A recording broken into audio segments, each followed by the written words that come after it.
প্রস্তুত থাকলে বাপের ক্ষমতা আসো, তোমাদের সাথে কোরআন নিয়ে মোকাবেলা হবে। হাদিসকে জাল প্রমাণ করতে পারবা অবশ্যই কখনো না, কিন্তু কোরআনকে জাল বলা সাহস তোমার বাবার নেই, ঠিক কিনা বলেন? বর্তমান যুগে দেখা যায় মুসলমানদের ইমান আকীদাগুলা চুরি করছে লেবাসদারি মোল্লা। তাদের পরিচয় আজকে আপনাদের সামনে তুলে ধরতে হবে। কোরআন কিতাবের সাথে সম্পর্ক নাই, বিদেশ সৌদি আরব যে ওইখান থেকে আসে ফতোয়া দেয়, এটা নাই ওটা নাই। তোমার বাবার ক্ষমতা থাকলে আসো আমাদের সাথে, ঠিক কিনা বলেন? দুঃখজনক হলেও সত্য, বোরকা পরে মা বোনেরা পর্দা করে, একই বোরকা পরে আবার চোর ডাকাত ডাকাতি করে, ঠিক কিনা বলেন? শুধু পাঞ্জাবি টুপি পরলে তাদের পেছনে নামাজ পড়া যাবে না, তাদের পেছনে দৌড়ানো যাবে না। আল্লাহর কোরআন থেকে সমাধান আছে কিনা বলেন? এই সমস্ত বেয়াদব, এই কুলাঙ্গারদের কাছ থেকে নিজের ইমানকে মজবুত করতে হবে। আমি শুধু কোরআন থেকে আপনাদেরকে তুলে ধরছি কদর সম্পর্কে, ইবাদত সম্পর্কে। কি এক আজীব অবস্থা! মুসলমানদেরকে ধীরে ধীরে মসজিদ থেকে দূরে ছাড়াচ্ছে, মুসলমানদেরকে ফারেক করে দিতেছে। মুসলমান একটা সময় এরকম রাত আসলে ইবাদত গুজার হয়ে মসজিদে বসে থাকতো। এই সমস্ত বেয়াদবদের কারণে আজকে মুসলমান ঘরে চলে যায়, ঠিক কিনা বলেন? এদের কাছ থেকে নিজের ইমানকে হেফাজত করতে হবে, না হয় আল্লাহর দরবারে জবাবদিহিতা করতে হবে আপনাকে। আল্লাহ কসম করছে, ওয়াল আসর, আসরের সময়ের কসম, ইন্নাল ইনসানা লাফি খুসর, অবশ্যই সমস্ত মানুষগুলা ক্ষতিগ্রস্তের মাধ্যমে।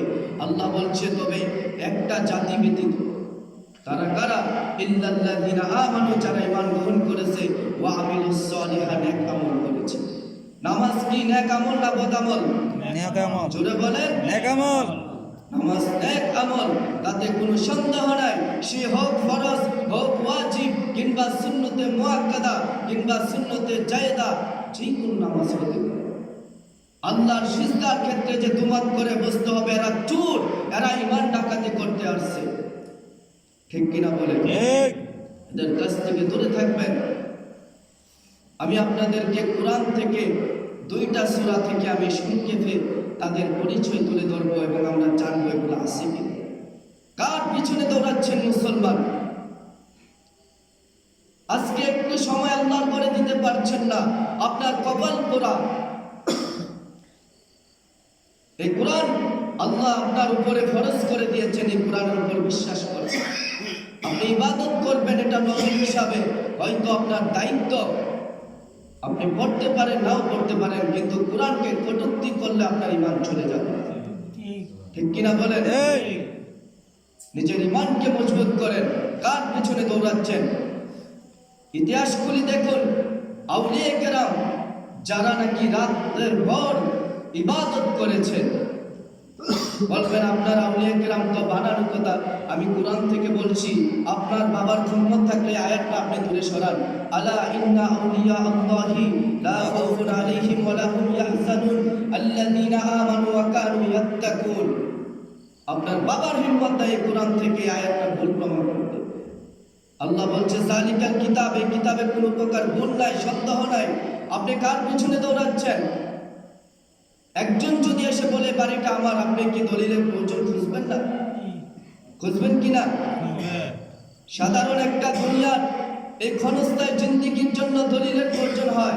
আর যেটা আপনার আখিরাতের ঈমান আমলের পরীক্ষা, দুনিয়ার মাধ্যমে আল্লাহ পাক পাঠাইছেন, সে আখিরাতের পরীক্ষার জন্য কি আপনাকে দলিল খুঁজতে হবে না?